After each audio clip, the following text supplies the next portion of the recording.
Hey coin collectors, and welcome to DC Coin World International Coin Channel. And today we're looking at the 1982 United States dime, one of the ones that they didn't do anything wrong on, they just forgot to put a mint mark on some of them. Every Roosevelt dime in 1982 was supposed to have a mint mark on it right there. And there are a few of them around. As far as we know, they all went into general circulation. The ones found are worth $200 and up. There's some that may be worth a little bit less if they're really worn, but you should definitely look for them. And where is the mint mark on the 1982 dime? It is right here. And this is one of the things you'll see on a lot of 1982 dimes. They almost sometimes should call them the No 2 dime. And see how this 2 is just really faint and doesn't stick up much. Here's the D. In 1982 at the Denver Mint, they made $542.7 million. At the Philadelphia Mint, they made $519.5 million. Over $1 billion between the two. What happened at the Philadelphia Mint was that they forgot to put the P's on some of them. So here's the P, what it should look like.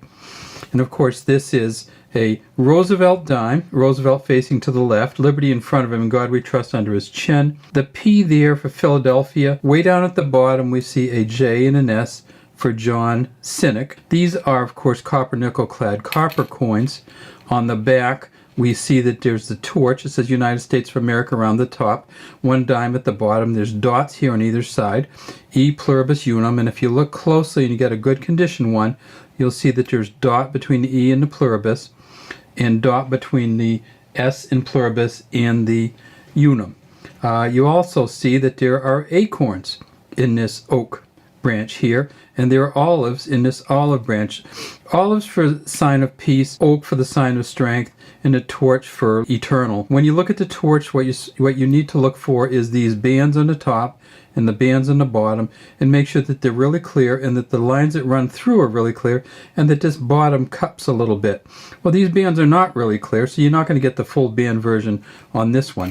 In 1965, they took all the P's off the coin because they didn't want people to collect them. They took all the mint marks off all of the coins. Now we have to remember, of course, that Philly never had a mint mark on the coin from the beginning. So here's a 1946 Philly, and of course in 1946 what you have to do is look on the back, because in 1946 the mint marks were down here on the back. So this is a Philadelphia coin. No mint mark from 1946 until 1964, and then in 1965, 6, and 7, they took mint marks off all the coins. And then 1968, they brought the mint marks back. So here's the 1968 D mint mark.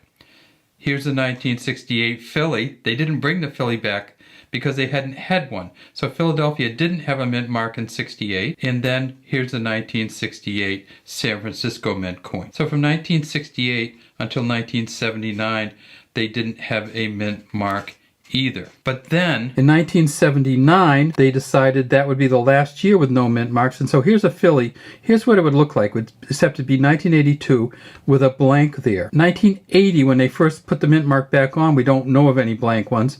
1981, we don't know of any blank ones. In 1982, the theory is they just didn't punch some of them and they sent them out. A lot of them were found at the Cedar Point Amusement Park in Sandusky, Ohio. They had just started in 80 and 81, and then in 82 they forgot some. Sometimes with a no mint mark coin, it's hard to identify it or know for sure that it's a no mint mark coin rather than just a Philadelphia coin, but that's not the case with the 1982 Roosevelt dime. Every Roosevelt dime in 1982 was supposed to have a mint mark on it right there.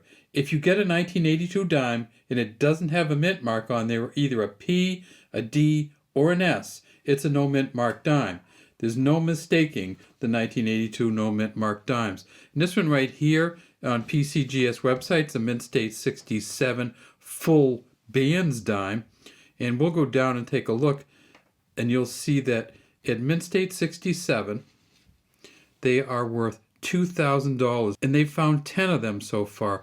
But even if you go way, way down, they've graded 10 at Mint State 67, 129, 1, 136. They found hundreds of these coins, so they're still out there, and you can get this all the way down to a mint state, 60, it's still worth $140. So look for these coins out there, because there are plenty of no mint mark coins out there, and there's going to be some that people didn't recognize at the time and don't know about. So always look for your 1982s, always look for a no mint mark, and then you'll be looking at some big money. What do these look like when they're in really good condition? Well, we have a couple of them.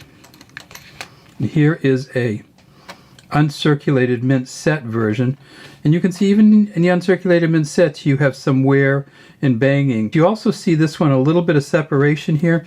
I don't know if you can see it as well as I can, but yeah, now you can see how the top is actually separating from the sides a little bit. That's not going to get us any money, but it's something that I always keep one when I find one like this, because I love the ones where they're not quite set up right. And that means if it's separating here, that means that it's probably going over on the other side. And you can see what I mean by the two. The bottom of these twos just didn't come out great in 1982. So we'll go to the back of this coin and we'll see a little bit of extra down along here, and that's because the whole thing got set up a little bit off center, so we have this separation line down here too. It's not incredibly valuable, but it may be worth it. In MS65, it's probably worth $3. It could be worth as much as $8 if it's a good MS65, and there is variation. So you may get one that has a lot more shine to it than this. So this could be worth as much as $8.50 in an MS65. The Denver coin. Oh, look at that. That's not the Denver. That is the San Francisco Mint. Well, they did make proof coins in 1982. They didn't make regular circulation coins from San Francisco, but this one here, they made 3.8 million. This one's worth about $4 in an MS65. And let's just take a look at the back of this, just because you can see how shiny it is in.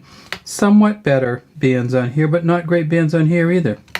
You can see these lines going through it. That's because proof coins were often encased in plastic, and sometimes they would just kind of off gas onto these.